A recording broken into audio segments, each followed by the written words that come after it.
parts of the world suddenly had a rather difficult time adjusting to this new environment.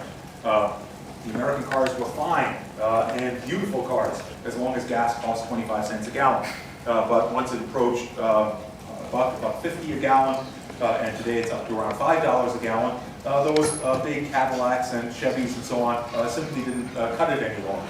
And that meant increasingly American car purchasers were attracted to Japanese cars and German cars and so on that took over the market. The more important component, however, is that enormous amounts of money flowed into countries like Saudi Arabia, Kuwait, Bahrain, Venezuela, Nigeria, Iran, and so on. And large numbers of those countries had no means of dealing with that money or had no way to invest that money domestically. Saudi Arabia, Qatar, Kuwait are countries that have extremely small populations and enormous supplies of oil. And while they invested in infrastructure, eventually there weren't really any projects that they could invest in domestically.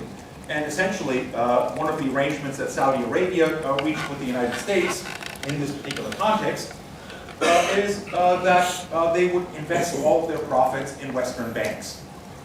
And thus, the increasing economic power of OPEC did not necessarily come at the expense of Western countries, since much of that money would be reinvested in Western banks that would lend it out elsewhere.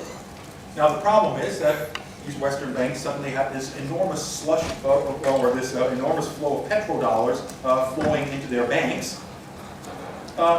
And why would Saudi Arabia invest its money in Citibank or something along those lines?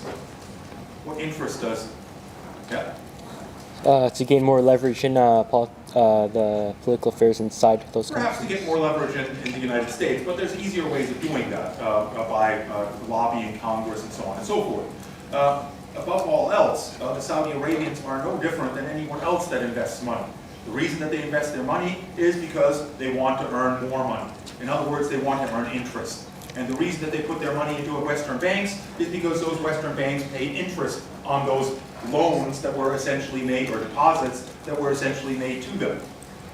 Banks are borrowers. They borrow from those that deposit the money in their banks and pay them interest in return for that. And in order to pay that interest, they have to invest that money elsewhere to earn a larger interest in order to keep them afloat.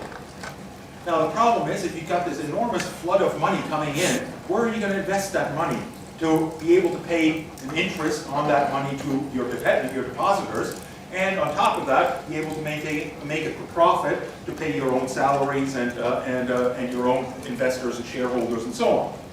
Well, they have to look for profitable places to invest. And the problem was that throughout the 1970s, the United States in particular, but Western Europe as well, were in periods of fairly severe recession with very slow growth. And especially by the end of the 1970s, we're suffering from what Jimmy Carter famously called stagflation. In other words, a combination of high unemployment and high inflation. And we're at odds to figure out what to do about this, since according to economic theory, high inflation and high unemployment shouldn't go together. Periods of high unemployment are usually periods of slow growth, and consequently there shouldn't be any inflation.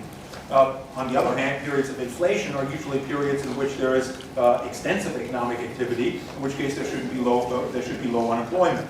The combination of high unemployment and high inflation was problematic in terms of figuring out how to deal with it.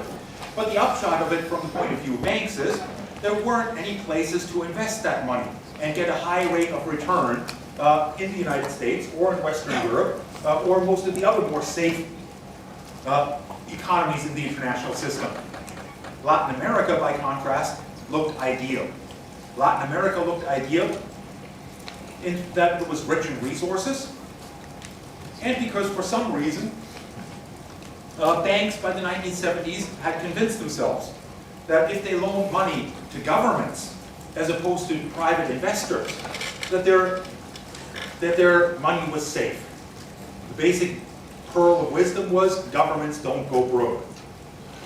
You lend to a company, the company can go bankrupt. And if the company goes bankrupt, your investment is dead with it. Governments can't go bankrupt. They'll always be able to repay, or so the assumption was. And thus, they funneled enormous amounts of money into Latin America. And Latin America was more than willing to borrow. Latin America had enormous resources, and getting at those resources required heavy investments in ports and railroads and in various forms of infrastructure, power facilities, and so on. And on top of that, Latin America at the time was being governed almost exclusively by military dictatorships. Military dictatorships that came to power promising that the military, unlike its civilian counterparts, was going to be the institution that could most efficiently and best develop the resources of Latin America. Governments like that of Augusto Pinochet in Chile, of the generals in Brazil, of the succeeders to the Perón government in Argentina, all of which, among other things, had horrible human rights records, but that's another issue. They borrowed heavily. And the problem with Latin American dictators is that as much as they put themselves forward as being efficient administrators of economic affairs and not prone to political considerations like their civilian counterparts, the record was rather poor. The record was rather poor in that these governments proved to be enormously corrupt. Meaning that they borrowed extensively from banks in the names of their governments, and large amounts of that money went straight from the banks that they borrowed from to these countries and back into Swiss bank accounts held by members of the military institutions. In other words, there was extensive capital flight out of Latin America. The money was never really invested in the kinds of things that would have produced the kind of profit that would have allowed them to be paid back. And that meant that by 1982, starting with Mexico and shortly thereafter, the other dominoes began to fall. Countries increasingly found themselves unable to make good on their debt obligations. A particularly good example of this is the Venezuelan experience. Venezuela was one of the big oil exporters, you might recall, and therefore one of the big beneficiaries of OPEC and petrodollars flowing into their treasuries. And Venezuela is atypical of oil exporters, or perhaps a little bit more like Iran or Iraq than like Saudi Arabia or Qatar, in that it has a fairly substantial population, fairly substantial size, and therefore fairly substantial investments that need to be made in order to increase development. For that reason, let me put it slightly differently. Why would Venezuela borrow money if it's got all this oil money coming into its country? The easy answer is there's no reason why Venezuela would have borrowed money at all. But there is every reason why banks would want to lend money to Venezuela. Because if any country in Latin America couldn't go bankrupt, surely it must be Venezuela, because it has oil. And with oil, it will always be able to pay it back. And that meant that under Carlos Andrés Pérez's government in Venezuela, they started borrowing just as heavily as all of their other neighbors, if not more heavily. And Carlos Andrés Pérez, the president at the time, from 1972 until 1978, I believe it was, of Venezuela, had never been anything other than a political functionary in Venezuela, meaning he'd always been on the payroll of the Acción Democrática Party when it was out of government, and on the government payroll when it was in government, meaning he shouldn't have been particularly wealthy. By the 1980s, he was reputed to be the richest man in all of Venezuela, meaning that just like his military counterparts in Chile and Argentina and elsewhere, the lion's portion of all of that money that was slushing its way into Venezuela ended up in private bank accounts in Switzerland or elsewhere, held by people like Carlos Andrés Pérez. And that meant that by the mid-1980s, Venezuela, just like all of the other Latin American countries, found itself unable to meet its debt obligations. And consequently, having to impose austerity on the country of Venezuela. And that in turn created riots throughout Venezuela, which in which the president of Venezuela responded by calling out the military and telling them shoot first and ask questions later. And in the riots that took place in 1988 throughout Venezuela, it's estimated that over 3,000 people were shot in the streets in less than 2 days in response to these protests. That gives you some indication of the controversy involved in finance and in financial flows, in particular between the North and the South. Let me just specify a couple of things very quickly. When we're talking about financial flows, we're talking about 3 different categories of financial flows, which have different implications. The first are what are called portfolio investments. Portfolio investments are loans or stock purchases by private individuals or banks in some cases to foreigners in some foreign location. Now these loans or stock purchases are given with the expectation that in the case of loans, the principal and interest be repaid over time. And in the case of stocks, that just as all stocks pay dividends on the shares that a stock owner owns, and mature after a certain time, at which point the money is returned, the initial investment is returned to the investor. Neither of those imply that the investor has any role to play in what happens to the money once that loan is given. It is simply an investment that they put on their books and that is administered in the by the borrowers in the country in which it is loaned.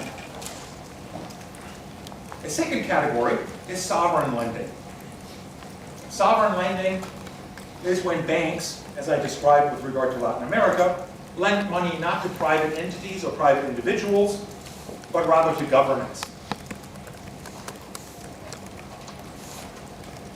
A third form of financial flows, which we'll discuss at the end of today's lecture, are foreign direct investment. And foreign direct investment involves money flowing into an economy as a result of a multinational corporation making the decision to invest money in a particular country to create a subsidiary or some kind of a branch operation within that particular state. In which case they would most certainly be involved in running that investment and becoming involved in the direction of that investment. Now these have some somewhat different implications insofar as that loans, portfolio investments generally involve private players and therefore are not likely to leave governments on the hook for them. Sovereign lending involves governments at least at one end. And foreign direct investment is by multinational corporations. Sovereign lending, bank-to-government lending, is perhaps the most controversial for the reasons that I just suggested in regard to Latin America. In the 1980s, virtually every country in Latin America was forced into a set of policies generally described as austerity. Austerity means increasing taxes, lowering government spending on social services, deregulating the economy, driving up interest rates, all of which makes life more expensive for citizens of those countries and drastically lowers their standard of living. And thus it is estimated that during the 1980s, standard of living in Latin America dropped by over 10%. Now you might say, well, that's fair enough. That's the way it goes. If you borrow money and you can't pay it back, you got to pay the price. That's the way it goes. Tough luck. The problem is that virtually all of these countries, Venezuela in this regard is an exception, all of these countries that borrowed so heavily were governed by non-democratic regimes. In other words, by dictatorships, military dictatorships, in which they had no say in regard to those policies. Of course, the banks that loaned money to Pinochet, to the generals in Argentina and Brazil and so on, were well aware of the nature of those regimes and decided to lend money to them anyway. In fact, the overall wisdom was that authoritarian regimes are a much more secure investment than democratic regimes, because they can do whatever the heck they want, whereas democratic regimes have to get re-elected and therefore are more likely to try to play hardball with the banks that are trying to collect their money. Now, why would a freely elected public in Argentina volunteer to pay off the loans to a bank that made a stupid decision to lend to a bunch of generals that were corrupt, most of the money ending up back in foreign territory in private bank accounts and so on? Why would they ever agree to that? Well, of course they wouldn't. And indeed, there were riots throughout Latin America in protest of governments, democratic governments, agreeing to pay off the banks.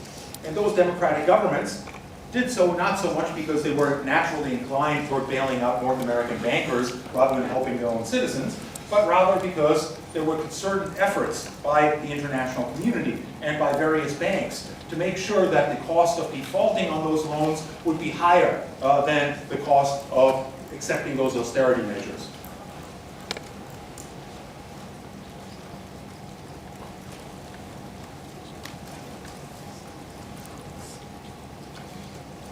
Why do foreign investors invest? As I pointed out before, there's only one reason, and that's profits. Profits. And the explosion in lending to Latin America in the 1970s was in large part a result of Latin American countries paying higher interest rates and thus having a higher rate of profit than their North American counterparts. And thus, banks naturally, or the money naturally moved to where the return on that money was the greatest. The return on capital was the greatest. As such, in economic theory, capital or finance should always move from areas of abundant capital to regions of scarce capital. Because in regions of scarce capital, the return on capital is likely to be higher than in regions where capital is in plentiful supply. Unfortunately, however, it doesn't really work that way for a complex bunch of reasons. Developing countries, that are extremely short in capital, receive only about 10% of international investment.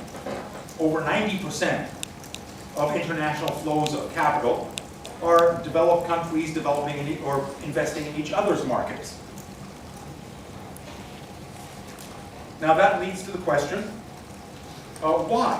Why would banks or other investors invest in countries in the developed world where capital is already relatively plentiful and therefore the return on capital is relatively low, if they could just all lend to places where capital was in short supply and therefore the return on capital was much higher? Anyone want to venture a guess? Risk? Yeah, you're right ahead of that's right, it's risk. The search for profit always has to be taken into consideration in the context of that any investment, no matter how solid it might appear, has some little element of risk in it. But that little element of risk increases insofar as the region in which you are investing is unstable. And the unfortunate thing for most countries in the developed world, in particular, in regions of Africa and South and East Asia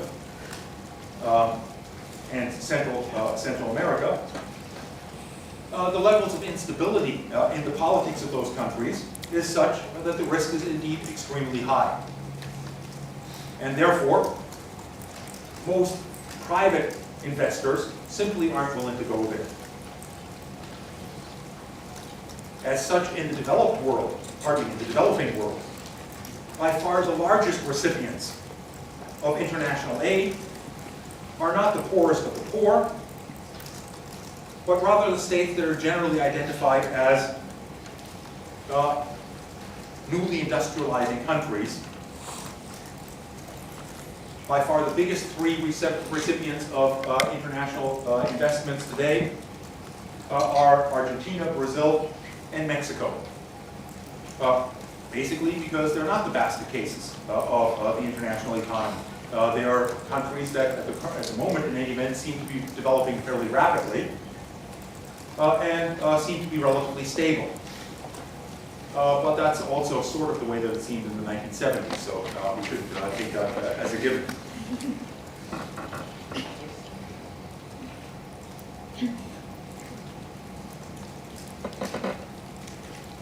The poorest of the poor countries in the international system are instead reliant on concessional finance. Concessional finance.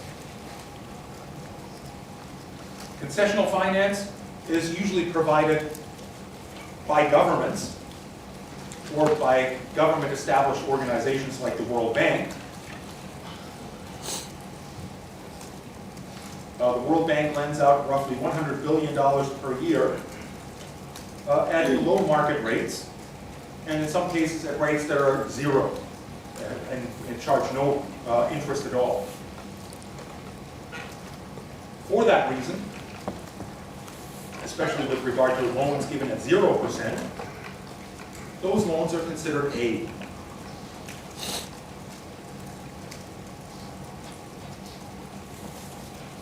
And aid is foreign aid, is as such something fairly different from what most people commonly assume that that foreign aid is. Usually when we hear that the United States is providing foreign aid, or Canada is providing foreign aid to a country in like Haiti or the Central African Republic, or some of these basket cases in the international system, the image that comes up is that we're putting together a nice big package and handing it over for that country to make use of. It virtually never works that way. Aid is usually in the form of loans, and those loans are usually at below market rates, and therefore not investments as much as a kind of aid to the country, but nonetheless a kind of aid that has to be repaid. It's also the case that in the case of Canadian aid, for example, loans that the Canadian government gives to foreign countries, and the United States is not quite as guilty of that as the Canadian government is, but not far behind, as are most of the other developed countries.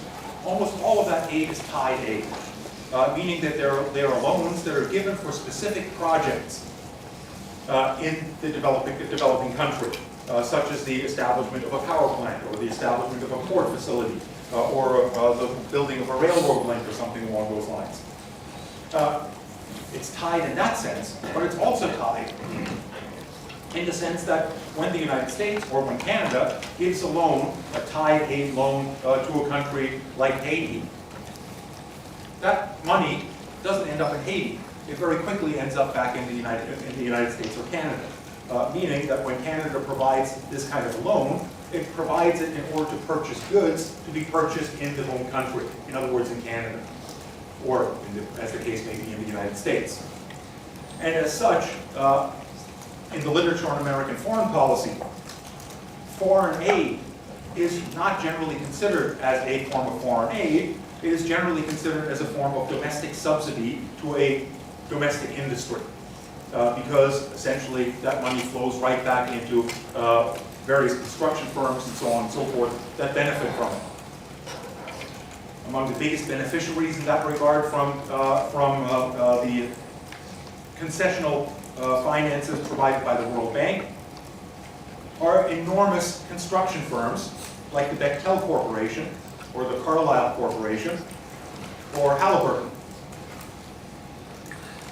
that essentially get these construction contracts to build hydroelectric dams, to build port facilities, and so on and so forth.